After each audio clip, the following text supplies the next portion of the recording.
Hey, it's Ethan Skolnick for 5 on the Floor on the 5 Reasons Sports Network, and this is the latest season ticket. So ESPN came out with another of their lists, which are designed to do exactly what it did, which is drive attention, even get their own anchors and commentators like Stephen A. Smith to scream about it so that it ends up populating their programming for the entire day, and people like me end up commenting on it all over the country. So it worked. We played into it. We're suckers. So let's just do it. They did this list of the top 25 players in the NBA, 25 or under. They had 3 people do it. Bobby Marks, who we've had on the podcast, very, very smart guy, used to work for the Nets inside their front office. Kevin Pelton, who does a lot of their analytics. And then Mike Schmitz, who works for Draft Express. So they did this based on potential. And, of course, the part that got Heat fans' ire is that Bam Adebayo was ranked 9th. And it wasn't so much where he was ranked, it's who he was ranked behind. So let's go through the list and see what we can actually argue with to see if maybe Bam should have been higher. All right, they have Luka Doncic first and Zion Williamson second. To me, you really can't quarrel with those two. It's kind of the order. I think a lot of it depends on whether or not you think Zion's going to stay healthy for the length of his career. I mean, he's been unbelievable lately. He shoots over 50% in every game. He scores over 20 in every game. But again, is he going to be able to stay on the court? We know that Luka, for the most part, has been able to do that. Luka, not a great defender, but you see he's pretty much driving Dallas lately over the past couple of months with his excellent play offensively. So can't really argue with the two of them. Then there's another argument about LaMelo Ball that comes in at number 3. Now, look, I get it that this is about potential, but we've only seen him for about 2 months.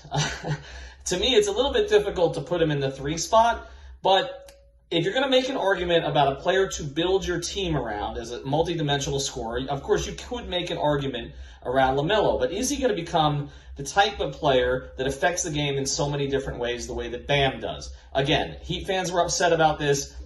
It's a tough one. I mean, we have very little sample size with LaMelo Ball.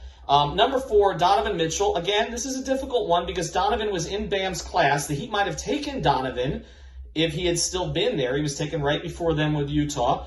And this just comes down to the type of player you like. Do you like a 3-dimensional scorer like Donovan Mitchell who can put a team on his back? We saw that in the postseason last year. They have the best record in the league this year. Or do you like someone who affects the game in so many different ways and seems to have more upside? I would make the argument that the more unique player is Bam Adebayo. It's harder to find a Bam Adebayo than it is to find a Donovan Mitchell. And to that point, if you look a little bit down on this list, you see Devin Booker, who was picked right ahead of Bam here on this list at number 8.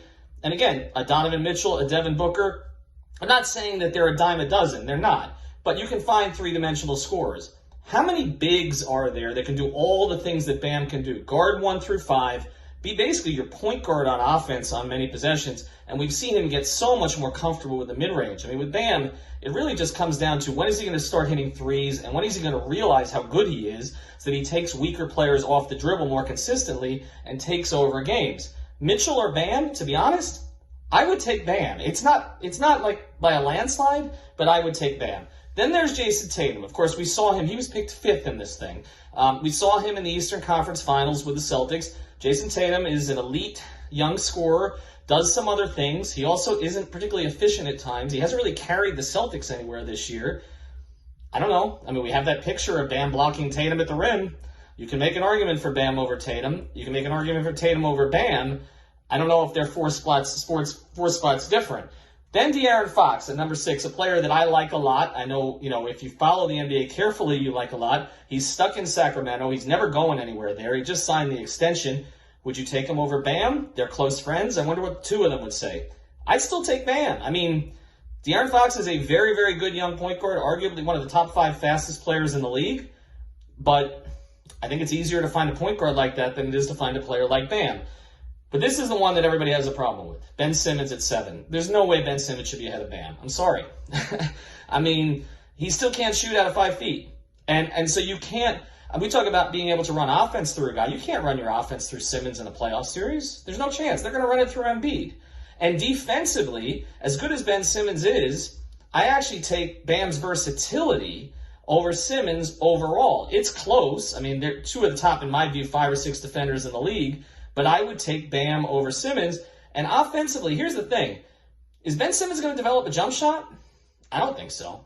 I think Bam is. Bam has already started that process. So I would have him ahead of him. So, they have Shea Gilgeous-Alexander is 10th behind Bam. Again, you can make an argument for Shea ultimately maybe better than Mitchell, maybe better than Booker. I'm not sure. But just look at the players ahead of Bam. To me, 9th would be the lowest. I would have him maybe as high as 6th. And I will tell you this is the big thing. How many GMs around the league would trade a Bam for a Donovan Mitchell? I don't think many of them would do that. How many would trade a Bam for a De'Aaron Fox? I don't think many of them would do that. Simmons, Tatum, maybe some would, some wouldn't. But I definitely think you can make an argument that Bam could be higher than 9th. The only thing that has to happen is he's got to believe that. It's Ethan Skolnick for 5 on the Floor, your latest season ticket.